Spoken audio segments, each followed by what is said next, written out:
recordar, pero es difícil porque la memoria es frágil. Y la palabra fue una pregunta. Por medio del profeta, la Escritura nos dijo en ese día: andarán dos juntos si no estuvieran de acuerdo. No sé si alguien lo recordará, pero este año Dios también nos tiene una pregunta. También es la palabra, es bien breve, y los quiero invitar a ponerse de pie, con reverencia, considerando que nuestro Dios es santo, ¿cierto? Que a quien servimos es digno de toda reverencia. Libro de Marcos, su capítulo 16, solamente un versículo. Le damos lectura, ¿cierto? En el nombre del Padre, y del Hijo, y del Espíritu Santo.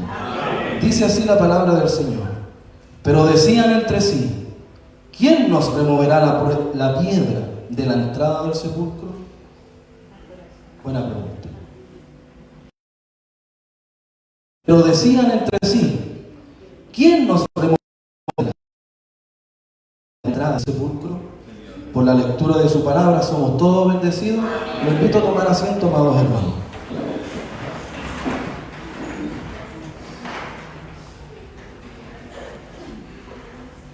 Amén, gloria a Dios. Palabra que Dios nos permite leerla, ¿cierto? Y con el hecho de leerla, siempre digo, ya somos bendecidos. Ya podemos decir somos victoriosos. Porque la palabra misma dice que cercana está la palabra a ti. No es necesario subir a los cielos, dice. No es necesario cruzar el océano, porque esta palabra está cercana a nosotros. Y creo que Dios, ¿cierto?, ha buscado la manera de que la tengamos cercana. Y el hecho de leerla ya nos trae bastante bendición. Bueno, la palabra trata más que nada, para poder poner un poco en contexto, de estas mujeres, ¿cierto? Luego que Cristo ha muerto, está ahí en el sepulcro. Y las mujeres, dice la palabra, que se levantaron muy temprano para poder ungir, embalsamar, ¿cierto?, el cuerpo del Señor. Seguramente llevaban especies aromáticas, dice la Escritura, y posiblemente mirra, que era con lo que se embalsamaba en aquellos tiempos a los muertos. Hace pocos días el mundo celebró la Navidad, y los presentes que se le entregaron al niño Jesús, uno de ellos fue justamente la mirra, ¿cierto? Recuerde que estaba el oro, que representaba que aquel niño es rey, el incienso, ¿cierto?, que él era la única ofrenda agradable delante de Dios, y la mirra, que la mirra se utilizaba para embalsamar a los muertos. Por lo tanto, ya esa ofrenda, ese regalo y esa dádiva ya nos anunciaba hacia un futuro que ese niño, ese rey, moriría.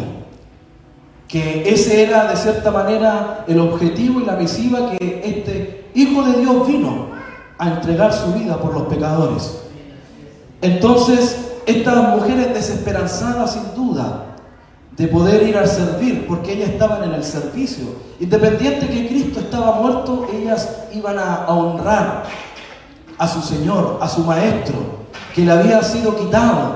Jesucristo ya había señalado hacia un futuro de que Él moriría, de que Él entregaría, sería entregado, ¿cierto?, a los gentiles y también a los principales y los sacerdotes. Él había anunciado, la palabra dice: por su conocimiento, mi siervo justo salvará a muchos. Él sabía por lo que ha de venir. Él sabía que Él tenía que morir, que ese era su real propósito. Pacientemente Él esperó más o menos 4000 años para poder redimir el hombre. Porque Él vino, ese verbo manifestado en carne, a morir por todos los impíos, por todos nosotros. La Escritura dice que Él amó a todo el mundo, no hace distinción de raza, de edades, si alguien es rico, si alguien es pobre. No.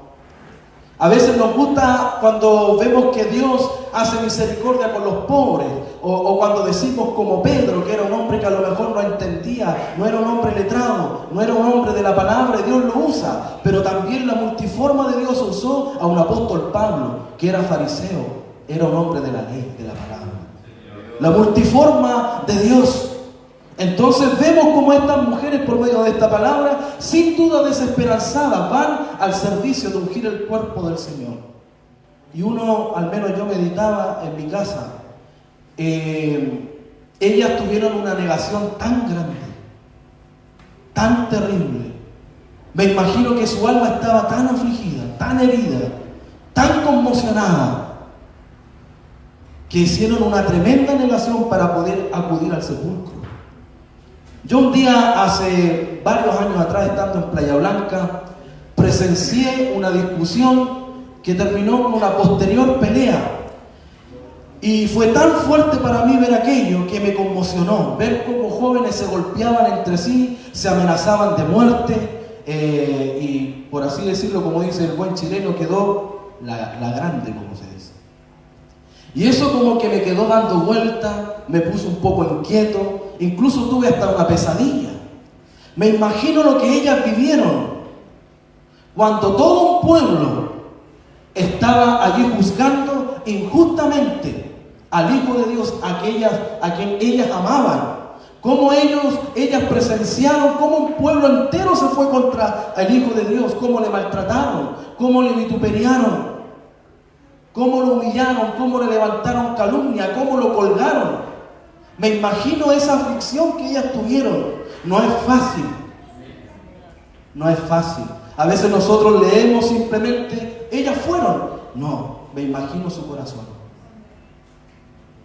¿Qué siente un padre cuando algo le pasa a su hijo?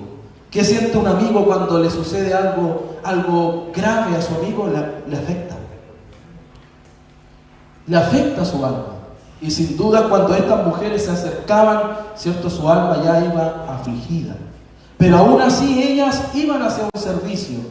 Porque, amados, la negación es tan importante en los momentos difíciles. Aún así nosotros tenemos que negarnos a nosotros mismos. La palabra dice que ellas se levantaron muy de mañana. Se negaron a ese dolor. ¿Y qué es lo que produce este propulsor que ellas se acercaran al sepulcro? Sin duda fue el amor. A pesar de tanto dolor, con el miedo, imagínense que ellas pudieron haber sido latigadas, golpeadas, humilladas. Pero ¿cuál fue el real propulsor para que ellas se acercaran? Fue el amor. Porque, amados, el amor es el mayor propulsor de todas las cosas. ¿Por qué un padre o una madre se levanta tan temprano, a pesar de la rutina, a pesar de la aflicción del alma? ¿Por qué se levantará a ir a su trabajo? Sin duda por el amor a sus hijos. Eso te mueve, a pesar de que puedas tener enfermedades. Sabes que si sacas licencia te puede afectar en tu remuneración. Entonces te levanta a pesar de esa enfermedad, de esa gripe, de ese dolor de cabeza, porque lo que te empuja es el amor. Y el amor ha sido la cúspide siempre de todas las cosas. Nosotros tenemos lindos propulsores para caminar en este evangelio. La Escritura dice que está la fe, la esperanza, ¿y qué más? ¿Y cuál es el más grande de los tres? Dice la palabra. ¿Y por qué será más grande el amor? Más grande que la fe y más grande que la esperanza. Mi hermana Andrea recién decía que la fe es la certeza de lo que se espera o la convicción de lo que no se ve. Y cuando estemos con Cristo y le veamos, ¿será necesaria la fe? Si le vamos a ver, la convicción va a ser palpable, por lo tanto algún día en el cielo no vamos a necesitar fe. La esperanza, nosotros le esperamos, Él es nuestra esperanza, y algún día cuando estemos en el cielo, ¿será necesaria la esperanza? No será necesaria, porque estaremos con Él. Pero la palabra dice que el amor nunca deja de ser. Él nos amó con amor eterno y nosotros le amamos a Él. ¿Por qué? Porque Él nos amó primero. Con amor eterno, nos dice además. Con amor eterno, no con un amor momentáneo, no por un mes ni por un año. No, Dios con amor eterno nos amó.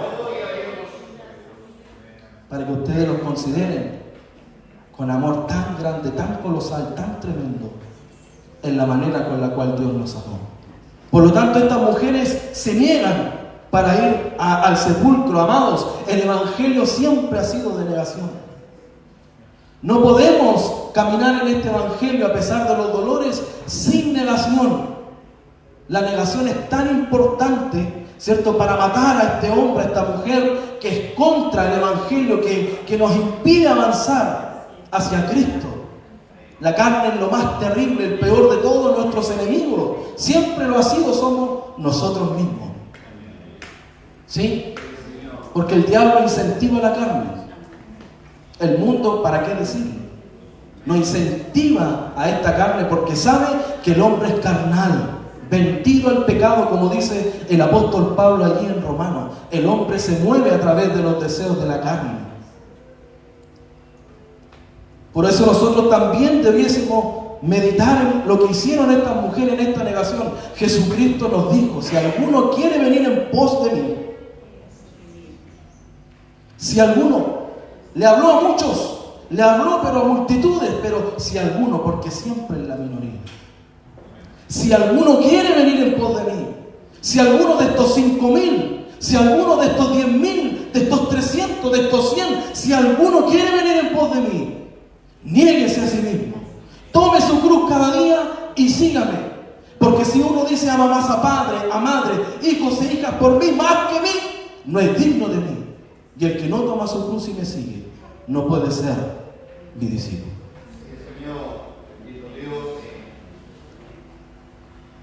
Porque cuando no existe la negación, no hay cruz. Por eso que es tan necesario la negación para que aparezca una cruz. Recién cuando un hombre y una mujer se niega a su propia carne y a sus deseos, recién ahí va a aparecer una cruz, va a aparecer un dilema, va a aparecer un conflicto. Recién cuando el hombre se niega, hay muchos que siguen a Jesucristo sin negación. Y los que siguieron a Jesucristo sin negación lo siguieron por los panes y por los peces. Se satisfació el vientre seguramente. Se satisfacieron con el pan, se satisfacieron con los peces, pero no perduraron esos hombres que siguieron a Jesús por ese motivo, por esa razón, porque cuando aparece una cruz, cuando hay negación y aparece una cruz, ahí recién podemos crucificar al viejo hombre. Porque para seguir al Señor, amados hermanos, hay que seguirlo depurado, hay que seguirlo conforme a su palabra. No a nuestra manera o nuestra propia visión de cómo es el Evangelio. No, a Cristo se le sigue como Él lo exige, como Él lo pide. Por eso que es tan importante la cruz, porque cuando aparece una cruz en este Evangelio, yo puedo crucificar al viejo hombre, al viejo Luciano, al mentiroso, al flojo, al engañador, al hipócrita. Lo puedo crucificar con la negación. Pero cuando no hay negación, tú no puedes crucificar. Aunque lleves 30 años en la iglesia, puedes llevar 50 años, puedes incluso estar encargado de alguna labor, puedes hacer algo a lo mejor trascendental dentro de la estructura de la iglesia, pero si no hay negación y no han muerto, no sirve de nada. Los que son de Cristo, dice el apóstol Pablo, los que son de Cristo han crucificado su carne. ¿Con qué? Con sus pasiones y sus deseos. Los que son, no los que dicen ser, los que son han crucificado. O sea, la convicción del apóstol, el que es un verdadero discípulo, ha crucificado su carne con sus pasiones y sus deseos. Por eso que el apóstol Pablo dice: estoy crucificado juntamente con Cristo y ya no vivo yo. ¿Cierto? Nos gusta esa palabra. La recitamos muchas veces, la leemos, nos arengamos con ella. Ya no vivo yo, sino Cristo vive en mí. Este evangelio es negación. Para que nazca el Cristo verdadero, el Cristo real, hay que crucificarnos, amados hermanos. Y estas mujeres, a pesar de tanta aflicción, tuvieron esa negación y tuvieron una disposición al servicio. Si bien ellas estaban desesperanzadas, aún así estaban en el servicio del cuerpo de Cristo para poder ungirlo, ¿cierto? Estaban interesadas, era tanto el amor que tenían por sus maestros. Estas mujeres, que la mujer es el vaso más frágil, aún así ellas se abrieron paso ante tantas cosas. Los discípulos atemorizados, llenos de temores y de miedo, pero estas mujeres amaban tanto a su maestro, amados, que tuvieron esa tremenda negación. Porque ustedes, hermanas mías, no están llamadas solamente para hacer sopaipillas o completos. No, ustedes también son llamadas a servir de una manera pero tan grande, en este evangelio. Ustedes también están llamadas a ser predicadoras, enseñarle a las menores. Están para cosas grandes, hermosas. Nunca se menoscaben, amadas hermanas. Como estas mujeres que se negaron, que tuvieron un propulsor infinito, porque el amor, hermano, no tiene límites. El amor de Dios excede todo conocimiento. Gloria a Dios. Santo es su nombre. Pero a pesar de que el amor la movió, a pesar de que fueron a servir al cuerpo del Señor, se hacen esta pregunta: ¿quién nos removerá la piedra? ¿Quién nos ayudará para poder servir, para poder entrar a este sepulcro donde está nuestro Señor, para poder darle la última honra? Porque ellas esperaban encontrarse con un Cristo muerto. Y así muchas veces las personas también caminan, a pesar de que aman al Señor, a pesar de que están dispuestas para servir al Señor.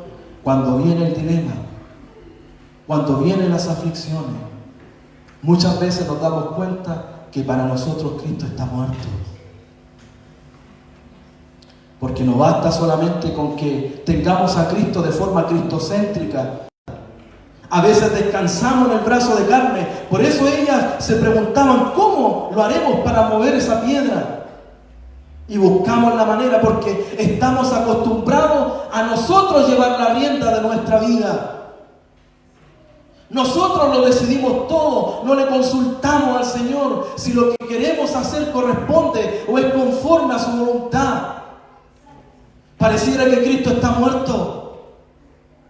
Cada paso que nosotros damos en esta vida debe ser consultado por nuestro Dios. Consultamos si a Dios le agrada o no le agrada. Yo cuando tengo se los digo, cuando tengo algún dilema, he tenido algunas cosas, me he confundido a veces, no me cuesta nada, llamo al pastor: pastor, tengo la siguiente duda, ¿qué le parece? Conversemos. Tengo este proyecto, ¿le agradará o no le agradará al Señor? Y llegamos a un punto. Cada vez que tengo por así decirlo, me confundo, no sé qué decidir, no sé si esto le agradará o no le agradará a Dios, entonces me asesoro, porque no quiero equivocarme. Y cuando uno deposita su confianza en el Señor, créanme, hermano, que las cosas son de la mejor manera, porque no descansamos en el brazo de carne, sino que descansamos en el verdadero brazo. El brazo que no se cansa, el brazo que sostiene al hombre, ese es el brazo de Dios. Y uno aprende a descansar. Uno aprende, ¿cierto? Porque esto, la fe, amados, se activa, por así decirlo, se practica, se ejecuta. No podemos tener una fe en el discurso, una fe, por así decirlo, en la teoría, porque ahora parece que todo es teoría. Entendemos lo que es la fe. Hablaba mi hermana Andrea qué es lo que es la fe, pero vivirla es una cosa muy distinta. Voy a contar una cosa personal. A veces no digo tantas cosas personales, pero he aprendido este año algo muy importante con mi esposa. No quiero dejarle la carga a nadie, ¿eh? Esto es algo personal, ¿cierto? No quiero llevarlo a mi pensamiento. No quiero que a lo mejor diga el hermano quiere que todos piensen como él. No, quiero decir lo que he aprendido al menos en este año, que ya está terminando. Nosotros cuando nos casamos, empezamos, al año tuvimos la mía, y después casi a los 2 años tuvo la Emma. Entonces empezaron las decisiones, y una de las decisiones fue, y lo conversamos, porque todo esto se conversa, no puedo yo decir esto se hace así y se terminó, no, sino que lo conversamos. Entonces la conversación era de la siguiente manera, y le dije: ¿cómo lo vamos a hacer ahora económicamente? ¿Vas a trabajar? Vamos a dejar a lo mejor a las pequeñas en ¿cómo se llama? Una guardería, una sala cuna hasta las 4 o 5 de la tarde. Y mi esposa inmediatamente dijo: no, no estoy dispuesta a que mi hija esté todo el día en una sala cuna. Prefiero, dijo, yo criarlo y nos negamos a todo lo que pueda decirlo de mí. Bien, me agradó su respuesta. Al menos era lo que yo esperaba.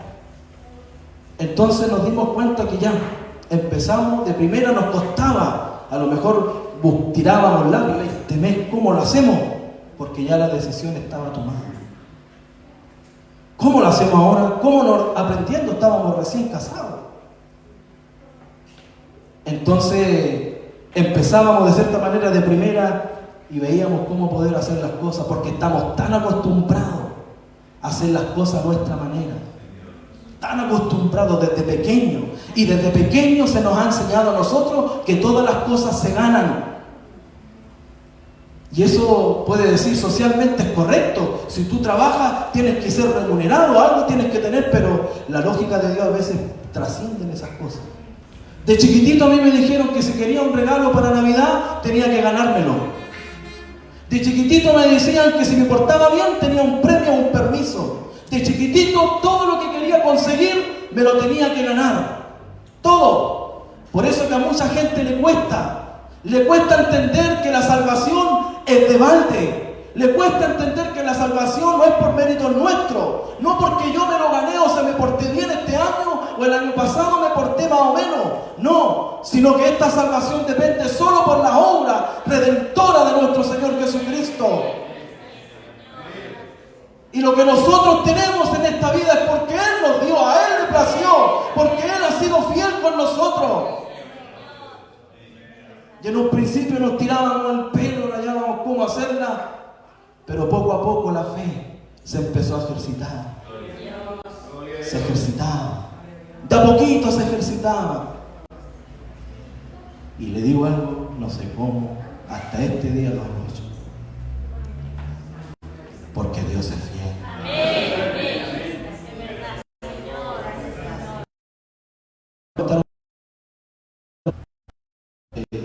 6 meses más o menos. Estábamos ahí. Luciano, mira acá. Parece que vamos a quedar cortos. Bueno, el Señor verá.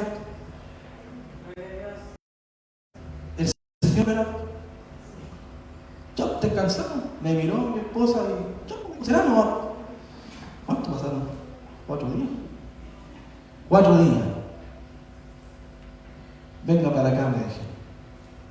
Dígame. Tuve un sueño con usted, me dijo. ¿De qué sería el sueño?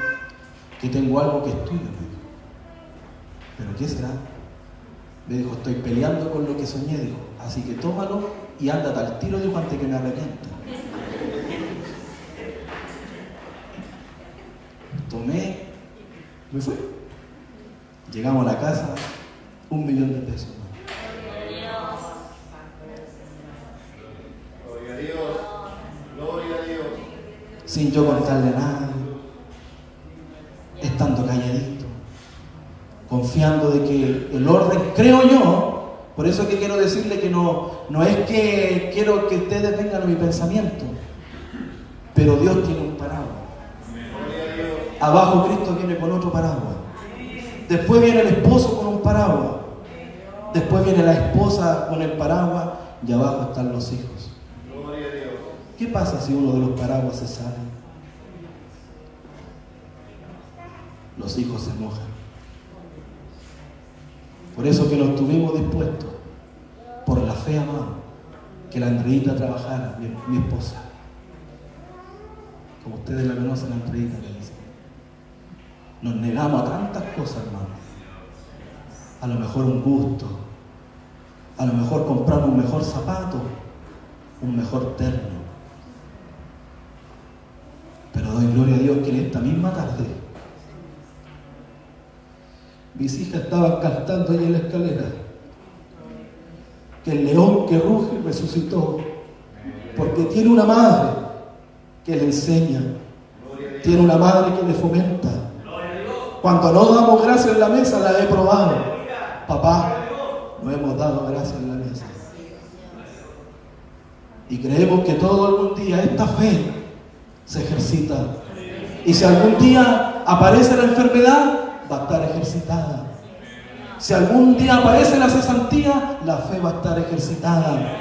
Si algún día viene un problema en el mundo entero, la fe está ejercitada. Y cualquier piedra que nos aparezca al frente, que parezca inamovible, quiero decirte que el Señor a quien sirves está vivo. Está más que vivo. Porque Él resucitó entre los muertos. A pesar de que la muerte lo abrazó, tuvo que soltarlo porque Él es el dador de la vida. Tu Cristo no está muerto, tu Cristo está vivo. Y a pesar que tengas dificultades en esta vida, tu Cristo está más que vivo. Él te oye, Él te escucha, tu clamor, tu gemido.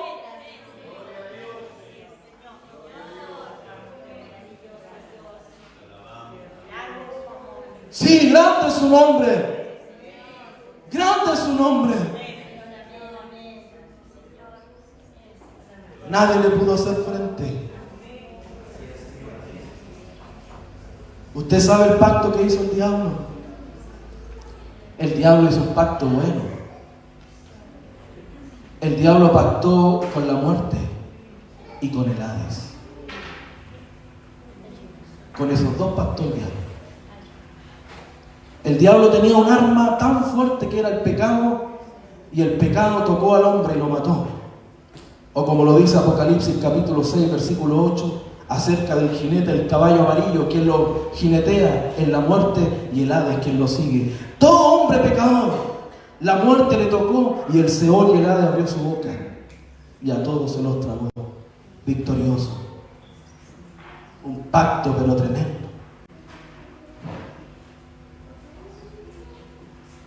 Y usted ha visto cómo la muerte hoy en día también en nuestra sociedad.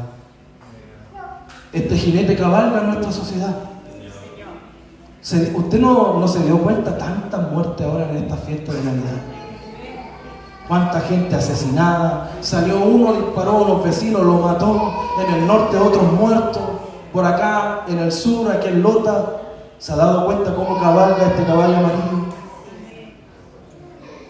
Y el Hades le sigue. Y el hombre así estaba desesperanzado. ¿Quién podía librarnos de la muerte? ¿Quién podía librarnos de la boca del Seol? ¿Quién podía correr la piedra? ¿Cuál es su dilema, hermano? ¿Cuál es la piedra que usted tiene al frente? ¿Qué le impide ver a Cristo vivo? ¿Qué le estorba? ¿Quiere usted correr la piedra? ¿Quiere usted mover la piedra? ¿O espera que Dios la mueva? Porque Dios es el que tiene el poder de mover esa piedra. Porque Cristo es victorioso, amados. La muerte y el Hades, amado, a todos nos tocó, a todos lo hirió. Y la muerte a quien tocó lo avergonzó. Lo hemos dicho en otras ocasiones. La muerte era como un pavo real que mostraba todas sus plumas y todos sus colores. Y a donde entraba la puerta, la pateaba, la puerta del hogar, y decía: vengo por el hijo mayor de esta casa. Vengo por el padre. Vengo por el abuelo de esta casa. Y por donde la muerte pasó, dejó un dolor. Dejó una aflicción. Y así se enseñoreó sobre todos los hombres. Por eso que el pecado es la arma más terrible del diablo. La escritura en el libro de Lucas dice que el hombre fuertemente armado, dice, está en paz con todo lo que poseía. Porque el diablo tenía un arma tan mortífera, tan terrible, que era el pecado. Y dice que estaba en paz. Él estaba tranquilo con todo lo que poseía. Con todo lo que tenía, porque pactó con el Hades y pactó con la muerte. Pero la escritura dice que después viene uno más fuerte que él. Le quita las armas en las cuales él confía. Dice la palabra. Y Cristo fue quien le quitó esa arma. El arma del pecado no lo dijo el apóstol Juan. Perdón, Juan el Bautista no lo dijo. Que ese es el Cordero de Dios que quita. ¿Qué cosa? Y esa era la arma que tenía el diablo. El pecado. Pero Cristo quitó el pecado. Cristo quitó el pecado del mundo, le quitó las armas. Y Cristo es más fuerte que este hombre que estaba en paz con todo lo que poseía. La muerte y el Hades. Y Cristo lo venció en la cumbre del Calvario. Cristo lo venció por ti y por mí. Porque Él sabía que resucitaría el tercer día. Este mandamiento, dice, recibí de mi Padre, que ponga mi vida y la vuelva a tomar. Nadie me la quita. ¿Cómo es eso? Cristo dice, nadie me la quita, pero alguien dirá, pero si le quitaron la vida, nadie tiene el poder de quitármela. Yo la pongo, dice Él. Yo pongo mi vida y la vuelvo a tomar. Este mandamiento, dice Él, recibí de mi Padre.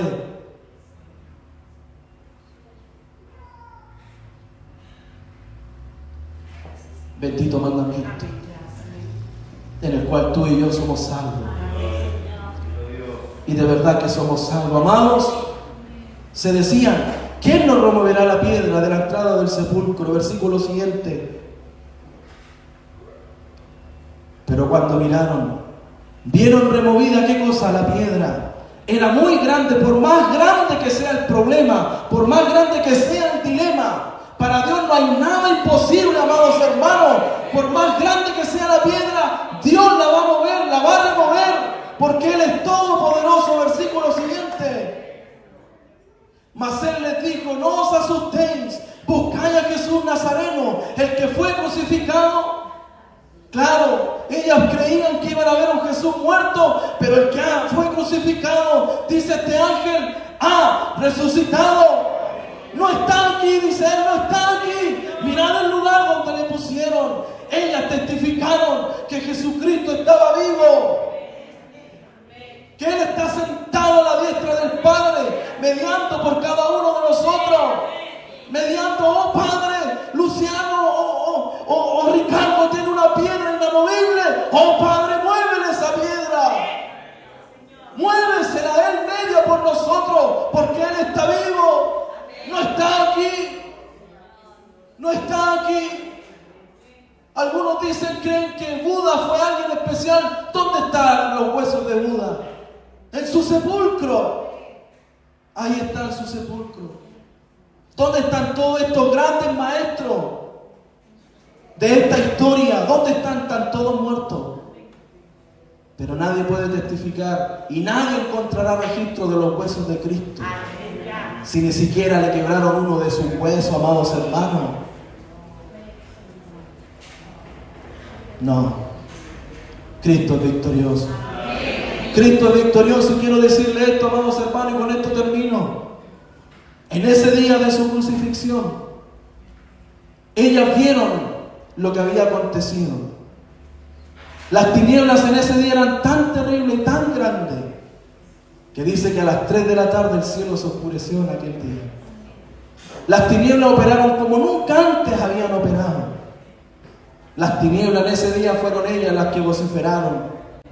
Estas mujeres mostraron un Cristo silente, un cuerpo silencioso, porque las tinieblas en ese día vociferaron tan fuerte que callaron a la más hermosa de todas las melodías, al más hermoso de los hijos de los hombres. La gracia estaba en sus labios, lo callaron.